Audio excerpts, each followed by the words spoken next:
সম্মানিত সুধী,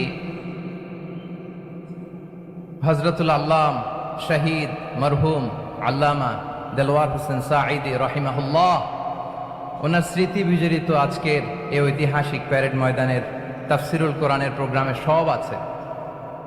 স্টেজ আছে, শ্রোতা আছে, প্যান্ডেল আছে, মিডিয়া কাভারেজ আছে, কিন্তু আমাদের কলিজার টুকরাটা আমাদের মাঝে নাই। আজকের এই প্রোগ্রামে আলোচক হয়ে এই চেয়ারে আমি না বসে ওই শ্রোতাদের কাতারে বসে যদি আমাদের আল্লামার নুরানি চেহারার দিকে তাকিয়ে ওয়াজ শুনতে পারতাম, আমাদের হৃদয়টা ঠান্ডা হয়ে যেত,